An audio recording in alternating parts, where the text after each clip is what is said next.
Marcus Jones. I grew up in the CYO system. I started with house league from a young age. I think whenever you start, I think I was like 5 or 6 years old. Played with CYO up through elementary school, did all the camps they'd have, and they'd have guest speakers come in and speak in these sessions. And I was with CYO up until about grade 10 or 11. And then, I decided it was time to move on, to a bigger pond. I was kind of like a big fish in a small pond here in Brantford. I just felt like a bigger basketball setting, play bigger and better competition just to expand my game and my experience.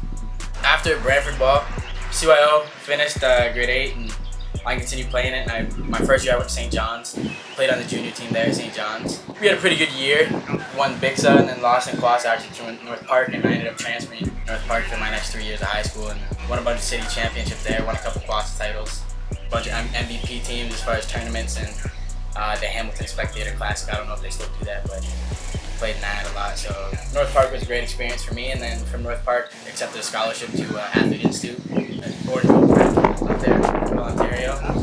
Spent a year there. My first experience playing in the States for the first time, so it was a great experience getting down to the US and playing that level of competition. And I earned myself a 4-year NCAA scholarship to Gallarza University in Pennsylvania. So, to be honest, and it was something my dad always taught me, and I never really understood it until I think like my grade 11 year at North Park.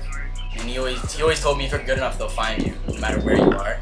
For me, coming out of Brantford, it was just, when I'd go to tournaments, I just always made sure I was on top of my game. I carried myself with a certain poise in a certain class, and coaches recognized it. And then, game speaks. The teams I played on for Brantford CYO and the teams I played on for North Park and St. John's, I think I only had one of those teammates go on to play CIS, and I had 2 other teammates to play OCAA. So out of all the teammates, I had only 3 of them played college basketball with me, and they're successful in their own rights and they had great careers. But again, in Brantford, even that's rare that I played with some guys that wanted to play college. So I was always kind of the main guy on the team. And it feels good, but I understood that I had to get out of that role, just play bigger and better competition and get beat up a little bit so I can get that experience.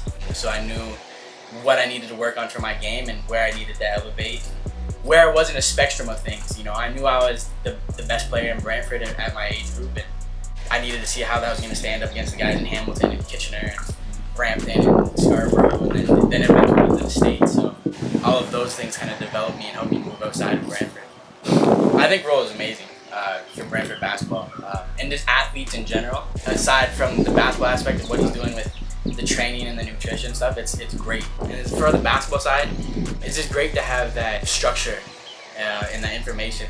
For me, a lot of it was self-taught. And then, like I said, when I go to tournaments, people would take an interest in me. And a lot of stuff I was doing, I'd have coaches drive and pick me up, and I was going to Windsor for training sessions, Waterloo, Toronto, St. Catharines, Chatham. I was going all over the place, just seeing all these different coaches with coaches that would say, hey, I got this guy that can work on this with you. I got this guy that can work on this with you. And I can only imagine how much more convenient and how much more work I would have got, say, if I was their age and JR was doing this here at that time. And I'm a little bit jealous, but I'm happy that the next generation of athletes is getting that. It's so convenient, and I don't think they fully understand. They'll look back a couple years from now and just understand how fortunate they were to have a program like this here. What's next for me is I'm finishing up my 4-year degree down at Gallarza University. I still have 2 years of eligibility up here in Canada, so I'm going to come up to CIS, or it's U Sport now. And I've decided which school I'm going to be playing for. I haven't announced it yet, so it's still it's a little hush-hush right now. But yeah, so I've got 2 years eligibility in CIS or U Sport. I'm bringing a championship to that team, and I just want to develop my game as much as I can these next 2 years. And I think the sky's the limit for me coming back here and just developing my game and learning more. And then the ultimate goal is just playing for a check, making money playing basketball, whether it's here in Canada or overseas somewhere, possibly in the D League, and hopefully I get my shot. Yeah, definitely all basketball-wise are the goals. I'll only be able to play basketball at an elite level for so long, but it doesn't mean that basketball won't always be a part of my life and won't always affect my life. A lot of the networking connections I've made and the friendships that I've made and kind of the business partnerships that I've made that I'll carry on for the rest of my life is through basketball. That's what's amazing about this game and sports in general is it'll always be a part of my life, even even if I'm not playing at an elite level anymore. So that's why it's important to just, if you're passionate about something, you love something, dedicate it to yourself. And that's something my father always told me. He's like, you're only young once. So yeah, that's why he sacrificed a lot of his time and allowed me, when I come home in the summers, I work part-time jobs here and there, but it wasn't like, get a 9 to 5 at Wendy's. And I really appreciated that from my parents because they knew I was dedicated to my training and dedicated to kind of mastering my craft with basketball. I have a plan outside of basketball, but basketball will always be a part of me for what it's given me for my future.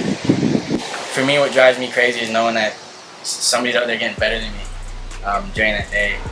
And basketball is one of those sports you can't take time off. It's one of those sports you have to work on everything from your body to your nutrition to your actually crafting on the court. And I set a goal for myself at the end of my basketball career. I wanted to see how high I can get and how good I can get. And I feel like I haven't even started to scratch the surface. So that's kind of what keeps driving me.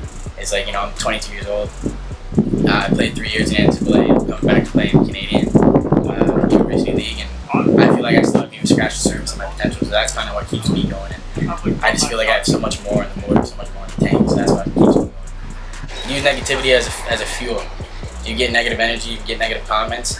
Keep that in the back of your mind to help you to get up in the morning and help you go at it at night with whatever you're doing, whether it's school, basketball, whatever sport. Don't let other people take you down. And then if the role interests you and you think it can help you, which I know it can help a lot of athletes in the city, take advantage of it. You know what I mean? You don't want to look 5 years down the road and say, what if I did it? What if I did it? Because you're too busy hanging out with friends. Social life will always be there, man. It'll always be there. My best friends, I don't live anywhere near them. I got best friends in Michigan and in Georgia and California. And I met them all through basketball, all through training, doing stuff like this. Definitely take advantage of what you have in your city at your disposal. Because if I go back 5 years and